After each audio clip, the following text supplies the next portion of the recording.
Hi guys, I'm Zain and today I'm going to teach you continuous tenses. Hammaga salom, men ismim Zufar va sizlarga bugun continuous zamonlarni o'rgataman. Continuous zamonlarga past, present va future continuouslar kiradi. Agar tayyor bo'lsanglar, davay boshlaymiz. Demak, birinchi bo'lib past continuousdan boshlaymiz. Hozir past continuousda qachon ishlatamiz? Past continuous o'tgan zamonda davom etayotgan ish harakatlarga nisbatan ishlatamiz. Masalan, misol qilib mana ekranda ko'rishingiz mumkin. I was doing my homework when you called me yesterday. Kecha telefon qilgan payting men uyga vazifalarimni qilayotgandim. Ko'rishingiz mumkin, mana strukturasi ham bor. Subject plus was verb plus verb ing. Ya'ni biz past continuous gaplarni was hamda were yordamida ishlatamiz. Endi qachon was, qachon were ishlatamiz? I, he, she, it, ya'ni birlikdagi olmashlarda biz was ishlatamiz. We, you, they kabi ko'pliklarda esa were ni ishlatamiz. Inkor gapda, ya'ni negativ gaplarda ham xuddi shunaqa bo'ladi, faqat was, were ni inkor shaklida bo'ladi, ya'ni wasn't, weren't bo'ladi. Boshqa hamma joyi bir xil. Savol berganda bo'lsa, was hamda were subjectdan oldinga o'tadi. Was, were plus subject plus verb ing. Qolgan hamma yo'li bir xil. Faqat shu was bilan were subjectdan oldiga o'tib qolishi kerak.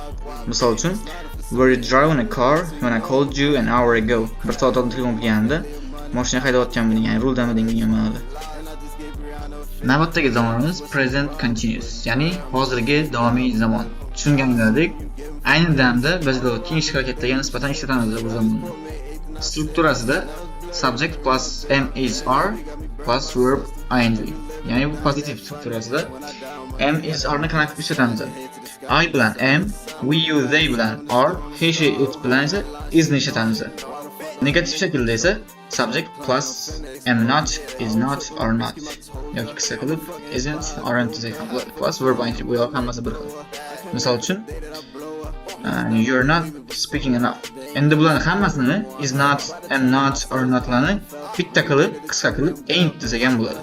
Masalan, you ain't speaking enough. Ko'pincha amerikaliklar aynan mana shuni qilib gapiradi. Endi savol berganimizda am is are subjectdan oldinga chiqadi. Xuddi hamma zamonlar kabi. Bu yog'i verb ing. Masalan, are you writing an essay right now? Hozir essay yozyapsiz. Yoki are you watching this video right now?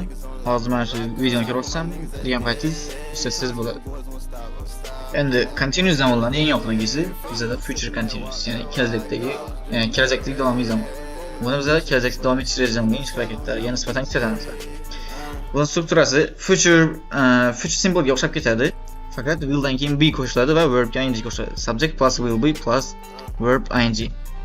Misol uchun mana pozitiv gapda I'll be living in my dream life by 2030. Ya'ni 2030-yilgacha men o'zim xohlagan hayotimda yashayotgan bo'laman, ya'ni orzuyimdagi hayotda yashayotgan bo'laman deb aytganingizda ishlatsangiz bo'ladi. Endi buni negativ shaklda will not be qo'yamiz, ya'ni qisqa qilib won't be desangiz ham bo'ladi.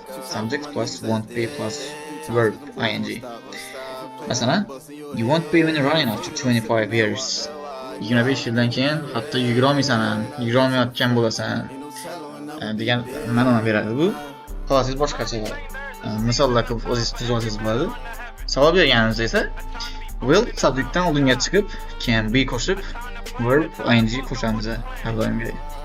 Masalan, will you be working if I go to your office? Agar ofisingga borsam, ishlayotgan bo'lasanmi deb savol beradi. Siz ham o'zingiz xohlagancha ishlatsangiz bo'ladi.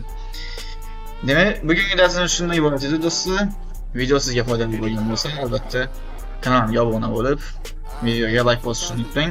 Agar ushbu mavzular borasida savolinglar bo'ladigan bo'lsa, kommentariyada yozib qo'yishingiz mumkin. Shaxsan o'zim albatta eng qisqa muddatda javob berishga harakat qilaman.